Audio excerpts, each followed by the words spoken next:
করবো। যেমন একটি গল্প আছে না যে সেই 6 অন্ধ ব্যক্তি একটি হাতি দেখেছিল, তারা কিছু দেখতে পায় না। একজন যে হাতির বিরোধী ধরেছিল সে বলেছিল যে হাতি হচ্ছে দেয়ালের মতো, আরেকজন লেজ ধরেছিল সে বলেছিল হাতি হচ্ছে দড়ির মতো, আর যিনি হাতির সুরকি ধরেছিল সে বলেছিল বল্লমের মতো। তো আমরা এখন এই প্রতিটিকে আলাদা আলাদা ব্যাখ্যা না করে আমি সামগ্রিকভাবে অন্ধ না হয়ে চোখ খুলে এই সুপারিশগুলোকে একটু একসাথে করে আপনাদের কাছে উপস্থাপন করতে চাই। প্রথমত এই যে ব্যক্তি জীবনে ব্যক্তিগত লেভেলে একটি সংস্কারের কথা বলা হলো যে আমার দেহ আমার সিদ্ধান্ত, ব্যক্তি জীবন। তার মানে কি আমি যা খুশি সেটাই করতে পারি, আমি বিভক্ত হয়ে বাইরে যেতে পারি। যদি এটাকে অধিকার মনে করে তাহলে যখন আমি হিজাব করি তখন আমাকে পরীক্ষা কেন্দ্রে বাধ্য করা হয় নেকাব খুলতে, তখন আমার কি অধিকারটি কোথায় গেল? এটি নিয়ে কিন্তু আমার কমিশন কিছুই বললেন না।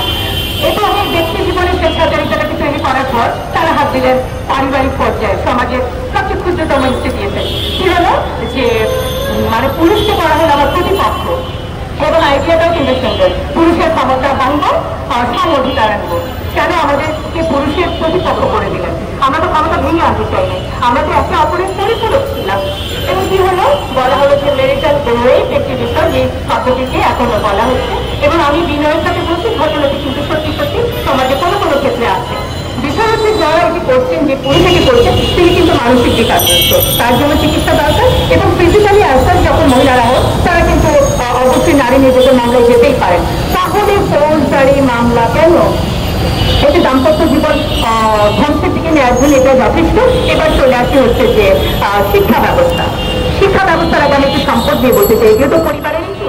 বলা হলো যে সম্পদ এখন সমান সমান পাওয়া যায়, কত সুন্দর নারীদের এত বড় সুযোগ পাওয়া। আমরা বলতে চাই ইসলাম আমাকে যে অধিকার দিয়েছে আপনারা তোমাকে সেই অধিকারটিকে নিশ্চিত করতে দেন নাই।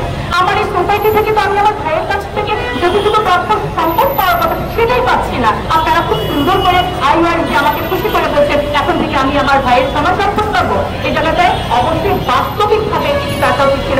এই বিষয়টি ক্লিয়ার করতে চাই, তারা তাদের প্রতিবেদনে সুস্পষ্ট করে লিখেছে ধর্ম নারীকে বৈষম্য করেছে। আমি জোর গলায় বলতে চাই ধর্ম নারীকে বৈষম্য করে নাই, ধর্ম প্রয়োগ নারীকে ভুলভাবে প্রয়োগ।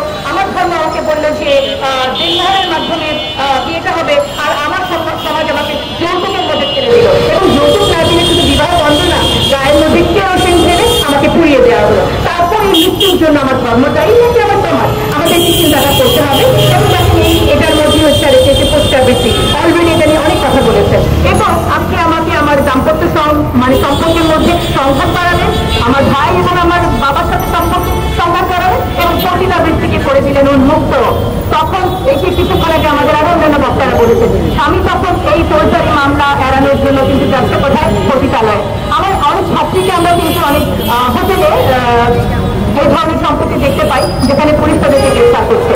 যখন এই ব্যক্তিটিকে আপনি একটি পেশা হিসেবে দিচ্ছেন তখন তারা পার্ট টাইম টিউশনের মতো ওখানে গেলে সমাজ ব্যবস্থা যদি ভেঙে পড়ে এর দায় দায়িত্ব আপনাদের নিতে হবে না?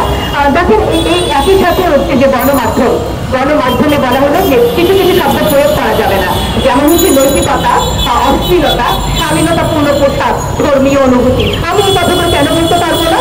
কারণ আমি অশালীন হয়ে চলবো? অবশ্যই শালীনতা আমার সামাজিক ভ্যালু, যে কোনো ধর্মের মধ্যে কোনো অশালীনতা নেই।